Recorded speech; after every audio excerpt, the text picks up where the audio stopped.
ये डीपीएम बहाल कर दिया है प्राइवेट लिमिटेड कंपनी से। एक कंपनी वाला जो प्राइवेट लिमिटेड कंपनी जो डीपीएम के पद को दिया है, वहां पर लड़के बहाल करवाए हैं, उससे 55 लाख 68 लाख रुपया घुस लिया, कोई कहीं कहीं 10 लाख लिया है। क्या करेंगे आप कौशलेंद्र जी? और मुझे खुशी है कि एसीएस जो है ईमानदार है, एसी में इस पर कहीं प्रश्नसूचक चिन्ह नहीं, लेकिन उनकी चले तब तो। अभी बता, मैं एक चीज कहना चाहता हूं, के पाठक जी ने एक ऐसा गलत निर्णय लिया है, डीपीएम को बहाल कर दिया है। 40-40 हज़ार रुपया जिला में मिल रहा है, ये लोग डीपीएम है, और देखिए इसका वेतन तो वहाँ के चपरासी इतना है, लेकिन अब ये लोग साहब कहा रहा है। विद्यालय के हेडमास्टर का वेतन पुराने जो है उनको 1 लाख से ऊपर है, 1.5 लाख।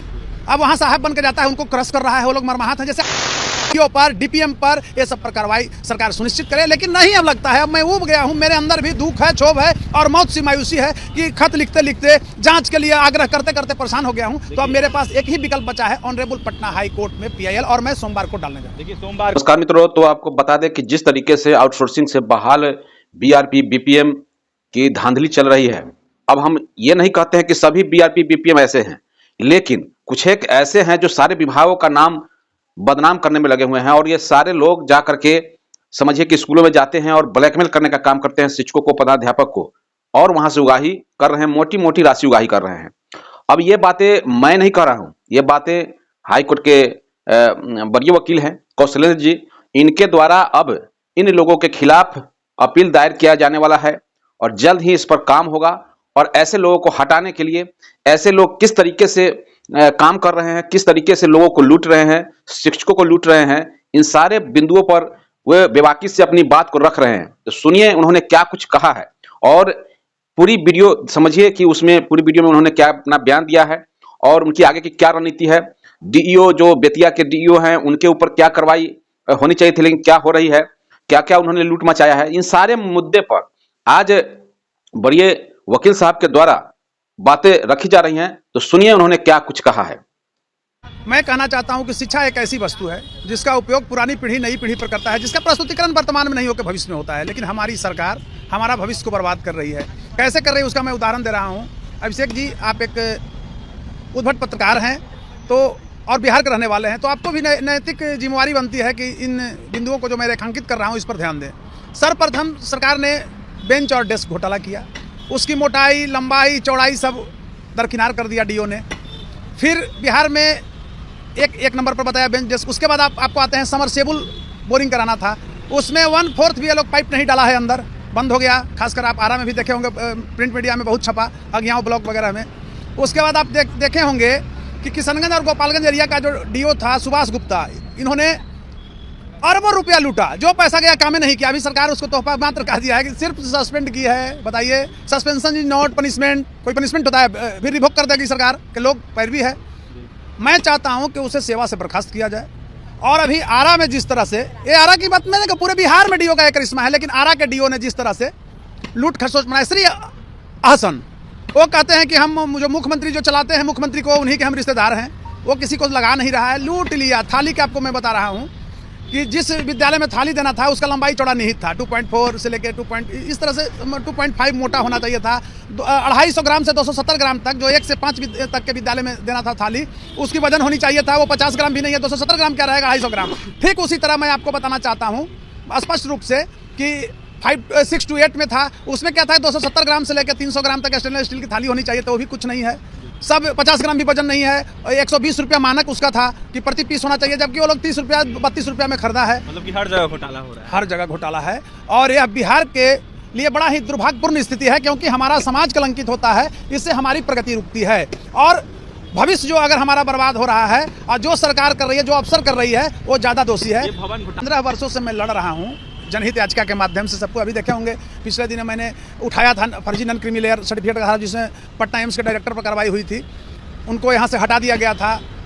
खासकर 3 लाख उनके बेटे को फर्जी एडमिशन में फाइन हुआ। कहने का अभिप्राय मेरा है कि बिहार में कॉन्स्टिट्यूशनल ब्रेकडाउन है और यहाँ के जिम्मेवार नागरिक जो हैं, बुद्धिजीवी जो लोग हैं, उनको चुप नहीं बैठना चाहिए, उनको आगे आना चाहिए। खासकर वकील समाज, वकीलों को भ्रष्टाचार के खिलाफ लड़ना चाहिए, जाति धर्म से ऊपर उठ करके। और मैं कहना चाहता हूँ सरकार से, मांग तो बहुत कुछ मैंने किया, लेकिन सरकार का जो मैंने एक सिस्टम है वो कहीं नहीं सुना, कहीं से लगता नहीं है कि ये गरीब गुरबे और हमारे जो वंचित समाज के बच्चे पढ़ने वाले हैं। मैं एक चीज़ कहना चाह रहा हूँ कि सरकारी विद्यालय में आज भी किनके बच्चे पढ़ते हैं, अगड़ा हो, पिछड़ा हो या SC ST हो, जो मजबूर हैं, जिनकी आर्थिक स्थिति खराब है। आप और मुझे खुशी है कि एसीएस जो है ईमानदार है, एसीएस में इसमें कहीं प्रश्नसूचक चिन्ह नहीं, लेकिन उनकी चले तब तो।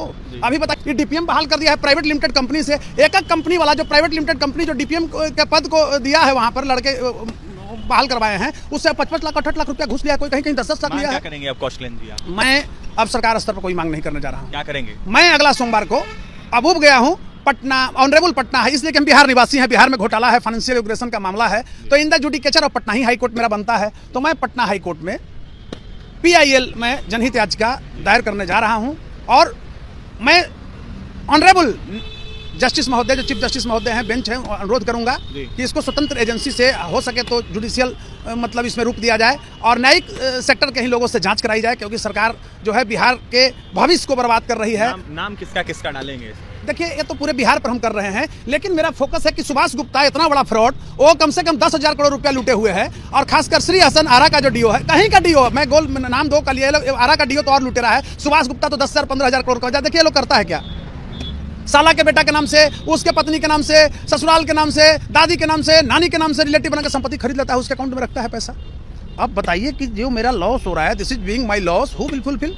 अगर हमारा समाज कलंकित होता है, बिहारी समाज, हमारी प्रगति रुकती है, हमारे बच्चे, जैसे कि मैं टैक्स देता हूं, हमारा परिवार टैक्स देता है, तो मैं एक जिम्मेवार नागरिक हूं, मेरा टैक्स का सदुपयोग नहीं हो रहा। बिजली घोटाला भी ये लोग किया है, मीटर बैठाना था, बिजली लगा नहीं रहा है, बिहार नहीं संभल रहा है, नीतीश नहीं संभल रहा है, और मैं बहुत दुखी हूँ। 5 साल जो नीतीश जी ने कार्य किया, आप इस रूप में समझिए, बड़ा ही सराहनीय था, मैं भी प्रशंसकों में था, लेकिन बिहार पटरी से उतर गया है, विकास की पटरी से, और यहाँ पर मवाली गुंडे भ्रष्टाचारियों का बोलबाला हो गया है। पुलिस विभाग में ही अभी तो डीजीपी और ADGP एक नई जोड़ी आई है, बड़ा अच्छा लग रहा है, हर लोग खुश हैं। अभी मैं धन्यवाद देता हूँ सारण के आरक्षी अधीक्षक को, जिसने भेज दिया पुलिसकर्मियों को जेल, थाना प्रभारी को।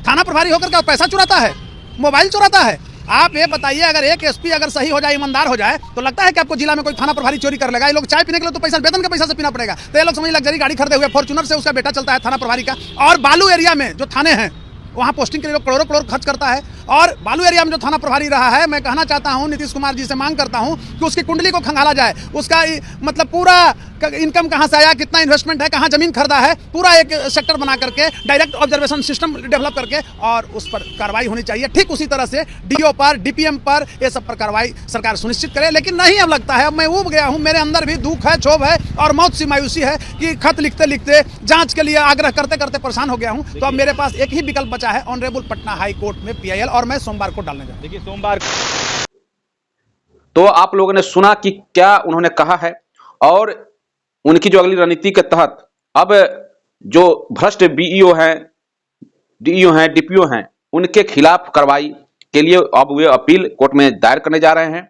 साथ ही साथ जो BRP BPM आउटसोर्सिंग से बहाल हैं और रेगुलर टीचर को तंग करने का काम करते हैं, जो सरकारी शिक्षक हैं उन्हें तंग करने का काम कर रहे हैं। आपको बता दें कि जो आउटसोर्सिंग से बहाल BRP हैं, जिनकी खुद की स्टेबिलिटी नहीं है, वे खुद अस्थायी नहीं है, लेकिन जो अस्थायी शिक्षक हैं, नियमित शिक्षक हैं, उनके ऊपर किस तरीके से वो धौंस जमाते हैं, किस तरीके से वो ब्लैकमेल करते हैं, किस तरीके से ब्लैकमेल करके पैसे की उगाही करके अपना हाईफाई मेंटेन कर रहे हैं। कई BRP BPM को हमने देखा कि 4 चक्का से चल रहे हैं।